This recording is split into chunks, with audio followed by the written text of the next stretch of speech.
Inside Africa.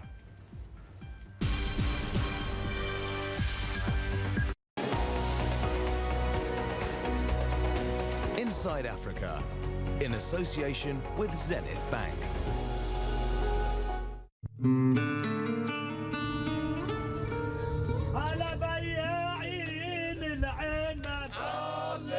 Egypt and its hidden history continues to enthrall and excite the world. This is a place of origins. Africa, East Africa, Egypt, the Nile Valley, it's a place where things started. For some, unlocking its secrets has become a lifetime's work, bordering on an obsession. To come back here and peel back sand and look at surfaces that people have not looked at for 100 years, sometimes for 4,500 years, and see things they touched, rooms they moved around in a time when it was the first civilizations.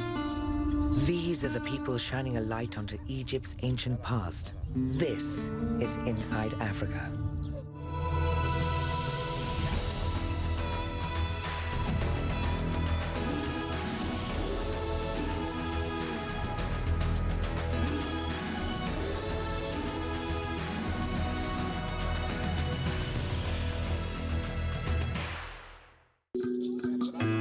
Early summer, and at a location just outside Cairo, an extraordinary ancient tomb is revealed to a group of fascinated onlookers.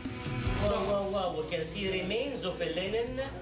The tomb, which was discovered in the Saqqara area, is one of the latest of a remarkable set of findings that continue to make Egypt the go-to destination for people with a love of the past. Although that this tomb, it's a very small tomb, but the colors there are really amazing one. Never seen before, the Saqqara necropolis contains the tomb of the nobleman Kui. The pride and excitement among Egyptians is almost tangible. One of the painters, one of the artists, while he was painting, and this color is still wet, he just put his hand on the black color. So now we can see the fingerprints, but really amazing one. And that tomb, which I'm very proud, that Egyptian hands discovered this tomb, which is still in perfect condition of preservation. While discoveries like this draw in the crowds and the media, it is the fine detail hidden amongst the ruins that continue to attract many of the world's greatest archaeologists to Egypt. For almost half a century, Mark Lehner has been scouring the country for evidence to help him form a more accurate picture of life a long, long time ago. His work, which includes mapping the Great Sphinx and discovering a major part of the lost city of the pyramids, has given him near legendary status in the archaeological community. So I guess I've been here in Egypt for 46 years and doing archaeology for 40 of those years. Sometimes when I'm back in the States, I think, well, it's time to just come back and round off the wagons and call it a day. But we have a season like this year, I mean, with the sensational finds, and yet there's just such an outpouring of new information. I mean, forget whether we find a new statue or not. We're not looking for things, we're looking for information, and that's the key. Now generally considered to be one of the most respected Egyptologists of this or any other generation, his initial reason for visiting the country was a little unconventional. I actually came here as what would be called in America a New Ager. I guess there's an impolite British term, a nutter. I was a believer in Atlantis, and I was influenced by Edgar Cayce, the American psychic. I did have this alternative view that probably more people in the world today have than academic, scholarly, traditional archaeology, Egyptology. But I spent every waking moment I could on the Giza Plateau, and it didn't add up to the ideas that I came with, Atlantis, lost civilization. No, looked like the real people, real Egyptians did this, but that became more interesting in its own right. The dumps of the pyramid builders interested me more than the pyramids themselves. I found that discovering new information was like shooting fish in a barrel. All you need to do is pay attention and look. And basically, I'm still looking. And that's so exciting for me to see something. Oh, we didn't know that. We didn't see that before. And after 40 years of doing this, That experience still happens to me almost every time I go up on the plateau. As passionate now as he was when he first started, his team begin their days early. It's a short drive from the team's base to the site of the pyramids. The final stretch of the journey is completed on foot. Lena takes a very hands-on approach to the dig. He is just one of several highly respected archaeologists on location. We're at the Giza Plateau, and the work behind me is taking place. We're excavating the valley temple of the pharaoh Menkaure. Here we've got a unique opportunity because this is not just a temple. It also was a village, a town inside a temple. So we have monumental archaeology and archaeology in situ here. We also have village and settlement archaeology, and this could provide an enormous amount of valuable information to our understanding how not only monuments in ancient Egypt developed over space and time, but also how they were inhabited, how they were used. Today, a team of highly skilled local workers excavate the area under the watchful eye of site manager Syed Salah. Every day we start work at 7 a.m. until 1:30 p.m. And so far, we have reached a good level. God willing, it will be a good result and a good site. These workers are from Abu Sir, El Zawiya, and Nazlet El Saman. Their parents used to work with antiquities, so they are aware of the nature of the job. There are technicians, and there are those who dig in the ground and remove the sand. The technicians are the ones always close to the monument. Can you imagine that there are people who come to the area and they do not know that this is the temple of Menkaure? I hope this temple is completed and restored to let the whole of the world come and see it, not just the people of Egypt. All of the work that takes place on the site is overseen by an official from the Ministry of Antiquities. My duty here at this site is to accompany the archaeological mission. This means that whatever the mission does here, from digging, filming, or any other thing, I supervise it and follow it step by step.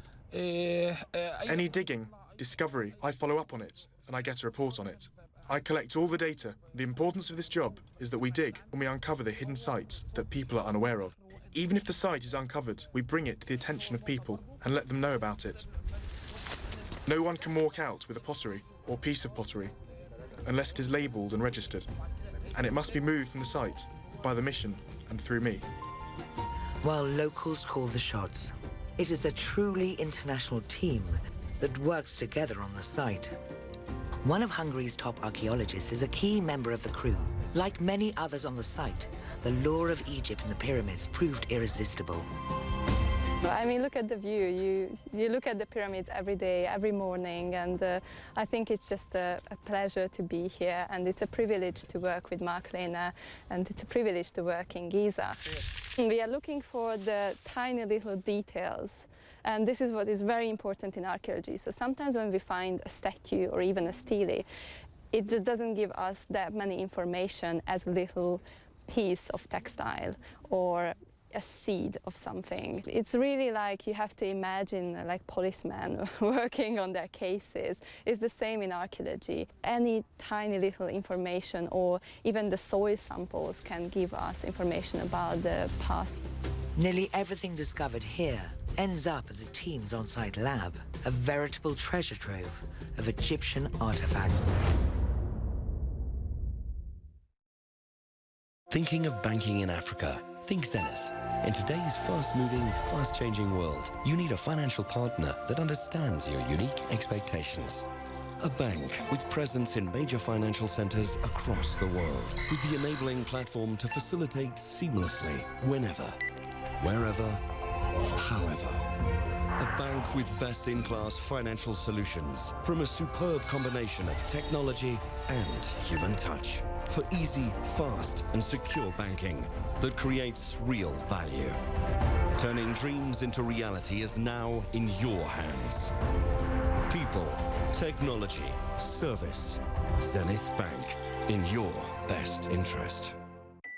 There are all kinds of smiles.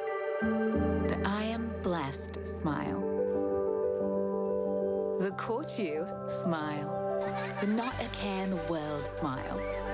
and the wish I were child smile. Kirloskar, behind a million smiles, silently and reliably. This is the floor of the New York Stock Exchange. From here, we'll bring you the events moving the business world. The Express, weekdays on CNN. Sunday, Trump gets the royal treatment in Japan as the trade war with China and the fight to rein in North Korea rage on. Fareed and the panel take on the state of U.S.-Asia relations. Fareed Zakaria, GPS, Sunday. Reliable sources, Sunday on CNN.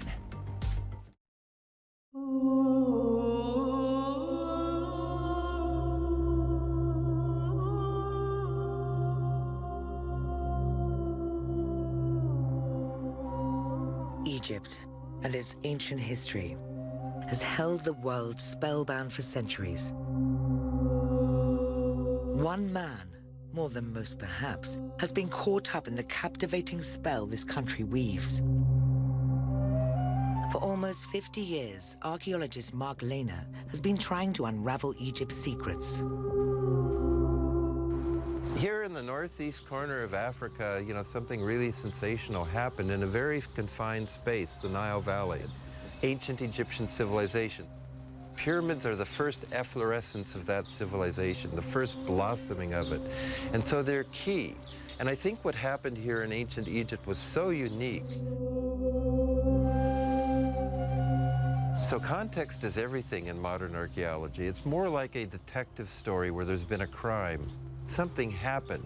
A detective will go in and will look at all the evidence, the tracks across the room, the broken window, and try to infer what happened. That's what we do now. Lehner is director of Ancient Egypt Research Associates. If he takes on the Sherlock Holmes role in investigating Egypt's secrets, then Richard Redding is definitely the Dr. Watson. The chief research officer for the organization, he oversees their lab in the desert. Well, one of the things I've learned, I think, very deeply is the connectivity of it all. How deeply connected people are in the past and at present. All my Egyptian colleagues, I love working with them now.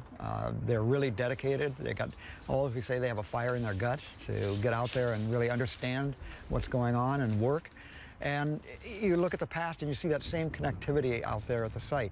You know, you have to sit back and visualize. This must have been a tremendous construction site at the time of construction of any one of these pyramids. That thousands of people out here all working together with a common goal. And people constantly say, well, how do they do it? And one of the things that I've always said is that you have to remember that in the Old Kingdom, they didn't have television, they didn't have radio, they didn't have internet. They worked from sunrise to sunset, and they did that 9 days out of a 10-day week. And it's amazing what you can accomplish with a bunch of people in that period of time with not the distractions we have in our everyday society. This season, there are many Egyptians working in the lab. Highly dedicated, they all have their own unique set of skills. The actual catfish piece. Mohammed Ahmed specializes in bones and the diet of ancient Egyptians. The origin of bone soup, that is still served in Egyptian restaurants to this day, but you eat it with bread, can be tracked back to what was being served to the laborers who worked on the construction of the pyramids. Yeah, I choose to learn archaeology in general because I love my history. And this history is not mine, it's not for Egyptian, it's the history of the world. We can understand every pieces of bones, of Lissek, more than anybody, because it's our life, our daily life. Every pieces give us a story for the people who live in this period. While he looks at what people ate, lithic specialist Samar Ibrahim is fascinated by the tools used to prepare food and to eat it. These all boxes include several types of lithic materials. These tools are started from the prehistoric period when the human lived in the cave and make some stone tools to get his subsistence. This is from Menkaura Valley Temple. Yeah, and this is like the whole tool. And this tool, it is a knife. It is used for daily life, for slaughter, butchering, something like that. Redding is proud of the workforce they have put together. No, they all have a very deep pride in Egyptian history and the depth of Egyptian history. They're taught it in school. Most of the people that come out here have shown interest, and in university have had a degree, an undergraduate degree in Egyptology or in some area of archaeology or history. And they come out here because they really want to advance. They really want to get the techniques, the skills that they need to really understand and to explain the greater depth of Egyptian history. With such a diverse workforce, it is important that they use the same methodology to log their discoveries. You've got this, haven't you? This is probably the edge of the Yes, but I have that point as well. Oh, you've got out here. Yes. On this excavation, they use a system called single context recording that was developed in the 1970s by the Museum of London Archaeology. It allows archaeologists to record archaeological sites in a very consistent way, and also to use those records long time after the event. You can go back and analyse them and look at them again. What single context recording does, very simply, is break down the physical evidence on an archaeological site into the smallest possible unit, which is one single process or activity or event that has left a mark in the ground. If you don't have a system like this, and what happened in the past with a lot of archaeological recording, and still happens in some parts of the world, is that archaeologists you can understand why, start at the top and dig in spits, or, an arbitrary spit of 10-centimetre layer. And so they'll take everything from that 10-centimetre layer and call that layer 1, and put it in a bag, and layer 2, and put it in a bag, and so on. But if we've got our urban site with all these things cutting through, you could have something from the 20th century cutting through a prehistoric layer, and you're keeping all those artifacts together, and it just doesn't make sense. So that's the sort of problem that single context recording solved. Back on the excavation site, a high-profile guest has arrived and is keen to have a look around.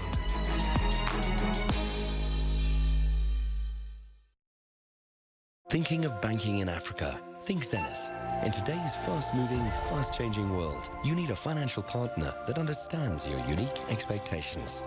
A bank with presence in major financial centers across the world, with the enabling platform to facilitate seamlessly, whenever, wherever, however. A bank with best-in-class financial solutions from a superb combination of technology and human touch. For easy, fast, and secure banking that creates real value. Turning dreams into reality is now in your hands. People, technology, service. Zenith Bank, in your best interest. There are all kinds of smiles. The everything will be fine smile. The my daddy is the best smile. The not a care in the world smile. And the wish I were a child smile. Kirloskar, behind a million smiles, silently and reliably.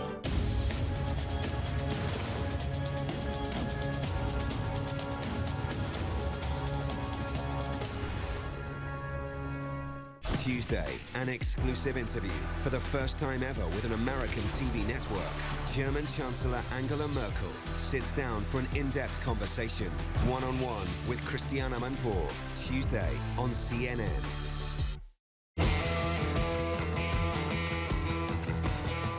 Earlier this year, American rock band the Red Hot Chili Peppers performed in front of Egypt's ancient pyramids. The show attracted huge crowds, and tens of thousands of people also tuned in on social media. Despite being constructed thousands of years ago, the pyramids have always played a prominent role in popular culture. In 1978, archaeologist Mark Lehner attended a concert by the rock band Grateful Dead at the same venue. It was at the start of his time in Egypt, the beginning of a relationship that persists to this day. That lower floor is just a constructional surface? It was his fascination with the lives of people from the past that inspired him then and now. I increasingly was interested in the people. Where are all the people? Because my colleagues are saying that it may have taken 20 to 30,000 people to build the pyramids. But if that were the case, it would be a super city for the 3rd millennium BC, as big as any city in the world at that time. Well, where is this lost city? What would the excavation of where the people were settled, what would it tell us about their everyday lives? And in fact, not only what would it tell us about how the Egyptians built the pyramids, but in terms of collecting all these people and all these resources for building the pyramids, how did the pyramids help to build Egypt, you see? In terms of why anybody should care about this in a larger sense, how did the pyramids help to build the world we live in today? How did Egypt help build the world we live in today? In modern Egypt, excavation work is closely supervised by the government. This is a far cry from earlier times, when explorers came to the country and took priceless artifacts home with them. Lena and his team are well known by senior figures involved in the world of Egyptian antiquities. We found some metal mesh. On this dig, they are joined by a special guest. In 1980, Shukran. Walter Gilbert won the Nobel Prize in Chemistry. A man of endless curiosity, he is fascinated by this tiny corner of the world and the secrets it holds. All through my life, I've probably had some level of interest in ancient civilizations and ancient archaeology. In the late 90s, I became very interested in classical antiquities and art, both Roman and Greek and Egyptian. And that interest continued to the present.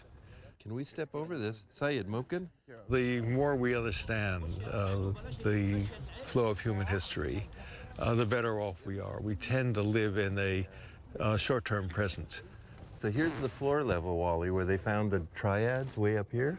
Americans especially tend not to have any view of history. We live in a new country that's only a few hundred years old, and we think that's eternity. Key to the success of future archaeological breakthroughs is the continued training of Egyptian people.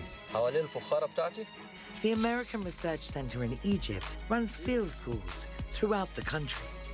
1995 was our first field school, which have now trained hundreds of Egyptian inspectors, archaeologists, conservators, which has had a dramatic impact on basically increasing their capacity to take care and be the stewards of Egyptian cultural heritage.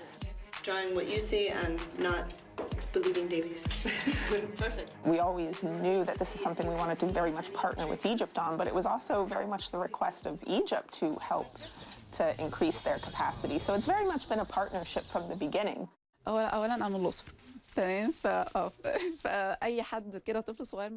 for anyone from Luxor since childhood, you see tourists and tourist guides. So first I wanted to be a tourist guide like most of us in Luxor, but it is bigger than that. There are things that come out of excavations. My heart brought me to the field of ceramics, and it is where I found myself more. We are not specialists in excavations, but we have to know how things go, first in digging and excavating, before we deal with the material that comes out of the ground. An Egyptian team was responsible for the recent discovery at Saqqara. People are curious about anything mysterious. Ancient Egypt, when you say the word of ancient Egypt, it means mysterious. It means mummies, it means pyramids, and people are running behind this news. In fact, our work is about the future, not about the past, because we understand the future, we understand today from the past. We know that ancient Egyptians ruled the world with peace and with technology and with all what they did. We have to understand what they were doing because we have to put ourselves in the right position, because modern Egypt should be in the best position as it was in ancient Egypt. As long as people like Lena continue looking, knowledge levels will increase and new discoveries will be made, depending on their size and scale. They will draw crowds and attract international attention. Artists forget to color here. Forget to color, to paint this one. Exactly. What does it mean? It means that they were humans. While this may be gratifying and bring with it a little glory, there is, one senses, a deeper goal that continues to drive Lena and his team.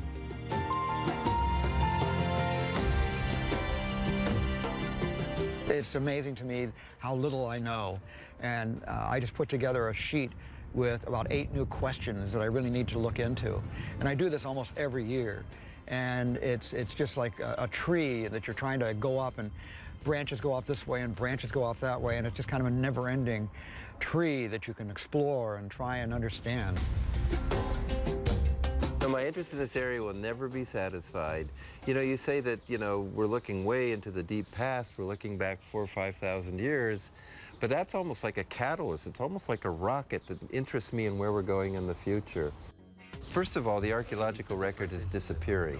You know, I'm sorry the Buddhists have it right that in all the world nothing is truly permanent. So I've been here 46 years and I can see the changes. And I think it should be a high priority that we save information. Now, obviously, we have to try, and we will succeed in conserving things for future generations, like the Great Sphinx or the temple where we're excavating now. But I think a real priority for me is conserving information as urbanism is inexorably expanding, as the archaeological record, you know, becomes harder and harder to retrieve and read, you know, freezing, capturing the information before it's gone.